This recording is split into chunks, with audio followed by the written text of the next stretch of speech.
Salut les amis, j'espère que vous allez bien, on se retrouve pour une nouvelle vidéo sur Super Dragon Ball Heroes et aujourd'hui est sorti le 4ème épisode qui parlait de queue. C'est un épisode qui était centré sur la queue puisqu'il fallait battre l'Ozaru et quand je dis Ozaru je parle bien d'un Oza qui est roux puisqu'on parle bien de Kenba qui a cette forme de singe géant en mode orange, pourquoi on ne sait pas. Dans tous les cas cet épisode était super bien pour plusieurs raisons. La première raison qui fait que cet épisode était super bien, le retour de l'Ozaru. Le fait de voir un Ozaru dans la licence Dragon Ball, ça fait plaisir puisque ça fait super longtemps qu'on n'avait pas vu un combat contre un Ozaru. La dernière fois que j'ai vu ça c'était dans Xenoverse, tu vois, dans un jeu vidéo. Là on a un animé promotionnel qui prend le devant en proposant un Saiyan qui est transformé en singe géant. Et ça fait plaisir puisque c'est quelque chose qui avait été écarté de la licence dans le terme canon. Et même si en soi Super Dragon Ball Heroes n'est pas canon à l'œuvre originale, ça fait plaisir ce retour de l'Ozaru parce que le combat contre un singe géant c'est une mise en scène, c'est une difficulté et là le but de Goku et de Vegeta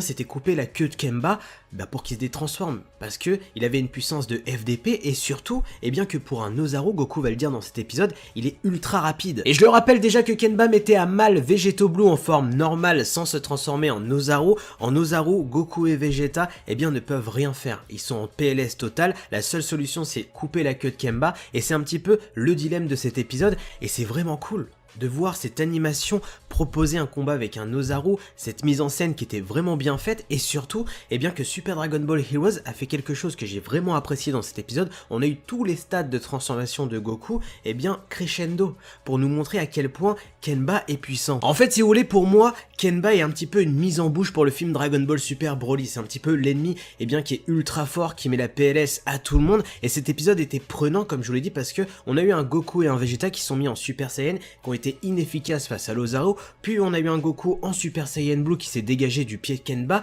puis le SSJ Blue Kaioken x20 qui n'a rien fait, et pour au final l'intervention de Fu qui était obligé d'intervenir. Pourquoi? Parce que son monde commençait à se péter, les chaînes où tous les combattants étaient en train de se battre commencent à se rompre et à cause de ça le combat aurait pu ne pas se finir et on sait le but de Fu est tout simplement récolter de l'énergie et surtout s'amuser avec des Pringles en matant un combat. Et je vais même pas commencer à rentrer dans le délire des puissances. Pourquoi? Parce que on le sait, Super Dragon Ball Heroes est juste un anime promotionnel, ça sert à rien de commencer à faire des théories farfelues, mais Super Fu, donc la transformation de Fu est juste hallucinante puisque les soleils qui étaient dans le ciel étaient des sources d'énergie pour intervenir face à Kenba qui était en Ozaru. C'est lui qui va lui couper la queue, qui va remettre un petit peu Kenba à la raison, qui va perdre la transformation de l'Ozaru à cause de Super Fu.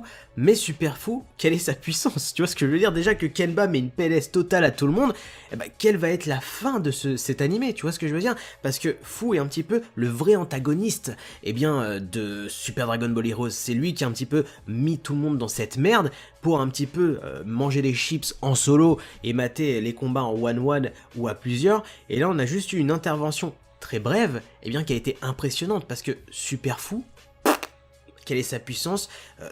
Cette boule d'énergie, est-ce que c'est l'énergie qui récolte des combattants qui est venue en lui? Franchement, là, je sais pas. Un autre truc qui était super intéressant dans l'épisode avant de conclure, sur la fin d'épisode qui est juste magnifique, à part le couleur golden qui fait comme son frère dans le tournoi du pouvoir, c'est-à-dire mater les gens, se foutre sur la gueule et ne pas intervenir, j'ai l'impression que c'est un délire de famille ça, on a Mai qui a tout simplement une deuxième paire de Potala et qui hésite à les donner à Goku et Vegeta.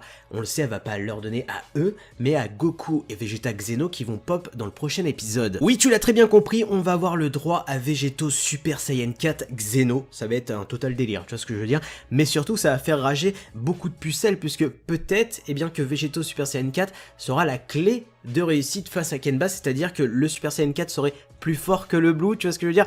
Ah, je sais pas s'ils vont prendre ce risque dans Super Dragon Ball Heroes, mais ça risque d'être marrant.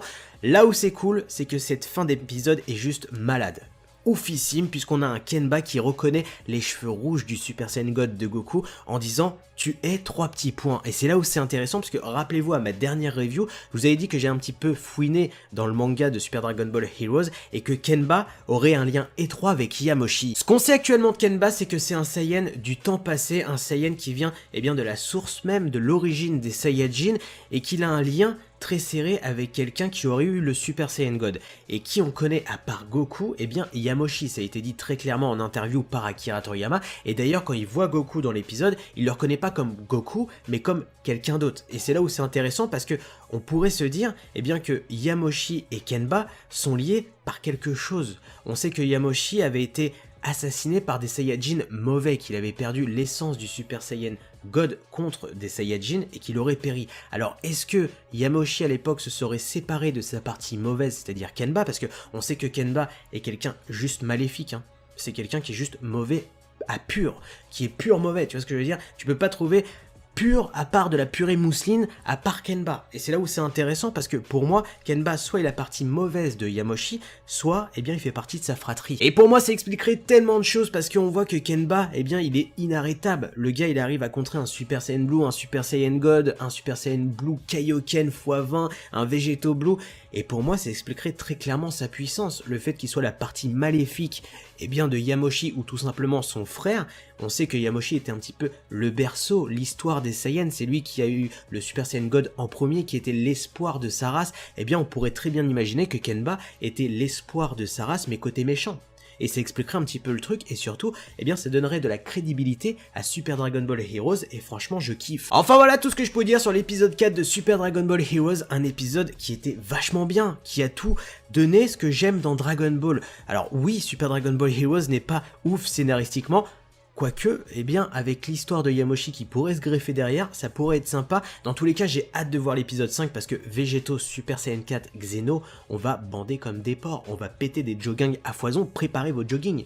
Courez à Adidas, à Nike, où tu veux, tu vois ce que je veux dire, j'ai pas de sponsor, je m'en fous, ou même chez Lidl, mais achète une paire de jogging mon gars, hein. T'as intérêt de te faire une étagère complète parce que ça va être chaud, on va bander comme des phoques. N'oubliez pas de liker, de partager, de vous abonner à la chaîne YouTube. Sur ce, moi je vous laisse, tchuss!